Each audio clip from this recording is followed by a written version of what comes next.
Bernie Madoff was once a highly respected businessman and former chairman of the Nasdaq Stock Exchange. He was known for his prominent Wall Street firm, Bernard L. Madoff Investment Securities LLC. However, in 2008, it was revealed that Madoff had been running the largest Ponzi scheme in history, with estimated losses of over $65 billion.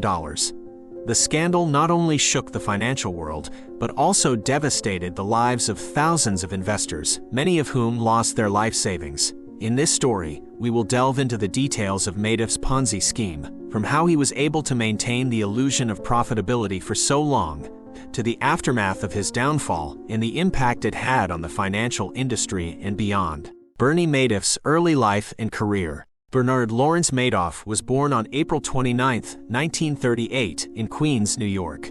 He grew up in a Jewish family in Laurelton, a neighborhood in the southeastern part of the borough. His parents, Ralph and Sylvia Madoff, were children of Eastern European immigrants, and his father worked as a plumber. From an early age, Madoff was fascinated with the stock market. As a teenager, he started working as a lifeguard to save money, which he used to invest in the market. After graduating from Far Rockaway High School, he attended the University of Alabama for 1 year before transferring to Hofstra University on Long Island.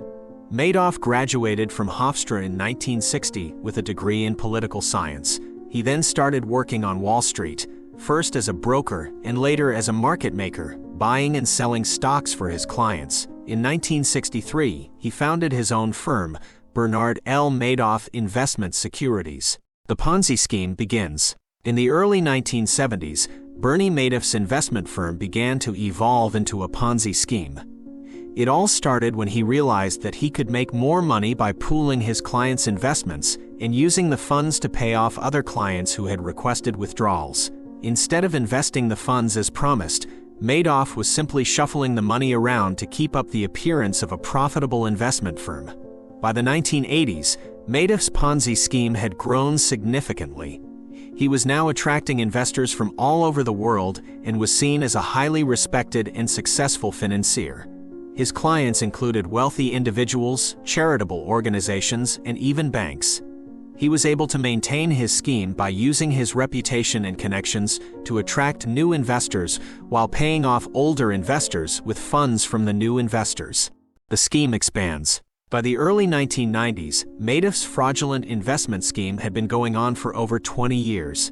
Despite initial success in the 1970s, it wasn't until the 1980s that Madoff began to really grow his scheme. He was seen as a pioneer in electronic trading, and his firm had become one of the largest market makers on Wall Street. As a result, Madoff's reputation had grown, and his investment firm was seen as one of the most prestigious on Wall Street. In the late 1980s, Madoff began to offer an investment strategy that he called split strike conversion. According to Madoff, this strategy involved buying blue-chip stocks and then selling options against those stocks to generate income. Madoff claimed that this strategy had never had a losing month and promised steady returns to his investors. The scheme was extremely successful, and Madoff used the profits to fund other areas of his business. Madoff's success in the 1990s led to him attracting more and more clients. By 1999, the investment firm was managing $17 billion in assets, and Madoff was becoming increasingly wealthy. However, it was around this time that Madoff's scheme began to show its first cracks. The economy was going through a downturn, and Madoff was unable to generate the same returns as he had in the past. Despite this, Madoff continued to attract new investors, and the scheme continued to grow. Red flags ignored. Despite all the red flags that were raised over the years, the SEC and other regulatory agencies failed to stop Madoff's fraudulent scheme. One major red flag was that Madoff's investment strategy was overly secretive, and he refused to disclose his trading methods or allow clients to conduct due diligence. Furthermore, Madoff's consistent and high returns should have raised suspicion among regulators. Experts in the field had long suspected that such consistent returns were impossible to achieve legitimately. Yet, Madoff's success and reputation in the financial industry helped him avoid close scrutiny. In 1992, Harry Markopolos, a financial analyst and fraud investigator, began to suspect that Madoff's returns were too good to be true. Markopoulos spent years trying to persuade the SEC to investigate Madoff's firm, providing detailed evidence of fraud and even testifying before Congress. However, the SEC failed to take any significant action against Madoff. Other whistleblowers and investigators also sounded the alarm about Madoff's scheme, yet, despite numerous warnings, the SEC failed to act, leading to the largest financial fraud in history. It is now clear that a combination of greed, incompetence, and lack of oversight enabled Madoff's scheme to continue for so long. The failure of regulators to protect investors highlights the need for stronger enforcement and regulatory oversight to prevent similar schemes from happening in the future. The scheme unravels. Despite Madoff's attempts to cover his tracks and maintain the illusion of his investment's success, the cracks in his scheme began to show.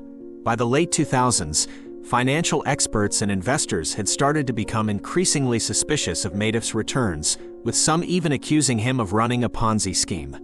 However, despite these concerns, Madoff managed to maintain his facade and convince his investors that all was well. It wasn't until the 2008 financial crisis that Madoff's scheme began to unravel. As the economy took a turn for the worse, investors began to withdraw their funds from Madoff's firm in order to secure their assets. This sudden influx of withdrawal requests proved to be too much for Madoff's Ponzi scheme to handle, and it soon became clear that the funds simply did not exist. In December 2008, Madoff finally admitted to his investors that he had been running a Ponzi scheme for decades and that their investments were essentially worthless. The news sent shockwaves through the financial world and resulted in billions of dollars in losses for Madoff's victims. In 2009, Madoff was sentenced to 150 years in prison for his crimes, with many of his investors left to pick up the pieces and try to recover what little they could from their once lucrative investments. Despite the immense damage done by Madoff's scheme, some experts believe that the red flags were there all along. From Madoff's consistently high returns to the lack of transparency in his operations, there were warning signs that were ignored by many in the financial industry. As the fallout from the scheme continues to be felt by its victims, it serves as a stark reminder of the dangers of trusting too much in the promises of those in power. The aftermath. After Madoff's arrest and the revelation of his Ponzi scheme, the fallout was widespread and devastating. Many investors lost their life savings, and countless charities and institutions that had invested with Madoff were also affected. The Securities Investor Protection Corporation, SIPC, was tasked with helping to compensate Madoff's victims, but the process was slow and complicated. Madoff himself was sentenced to 150 years in prison in 2009, and his family also faced legal repercussions. His wife, Ruth, agreed to forfeit nearly $80 million in assets and was allowed to keep $2.5 million.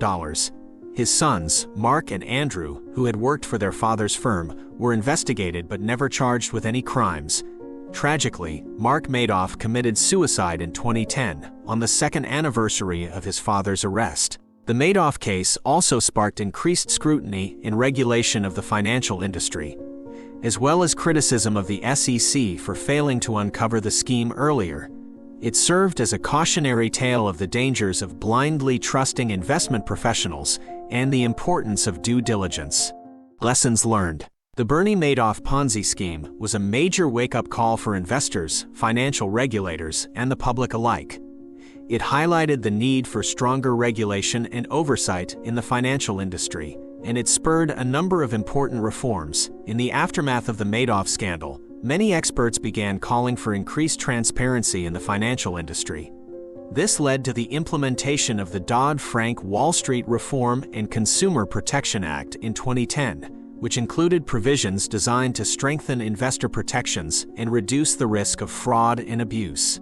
Other key reforms included the creation of the Securities and Exchange Commission's (SEC) Office of the Whistleblower, which provides incentives and protections for individuals who report financial wrongdoing, as well as the establishment of the Financial Stability Oversight Council (FSOC), which monitors systemic risks in the financial system.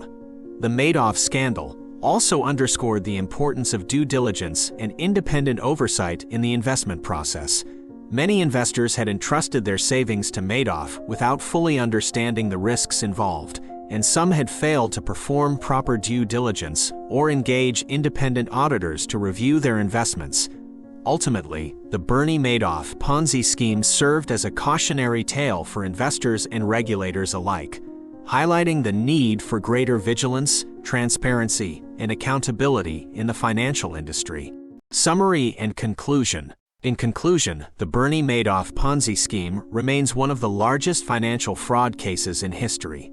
Madoff's reputation as a successful businessman and philanthropist allowed him to gain the trust of countless individuals and institutions, but his greed and deceit ultimately caused immeasurable harm to his victims. The ripple effects of Madoff's actions continue to be felt by those affected, both financially and emotionally. This cautionary tale serves as a reminder to always thoroughly research investment opportunities and to be wary of promises that seem too good to be true. It also highlights the importance of holding individuals and institutions accountable for their actions, especially when they have caused harm to others. The legacy of the Madoff Ponzi scheme will continue to be studied and analyzed for years to come, as both a cautionary tale and a case study in the power of greed and deception. Subscribe for more true crime content and give me a thumb if you like my video. Thank you for your time.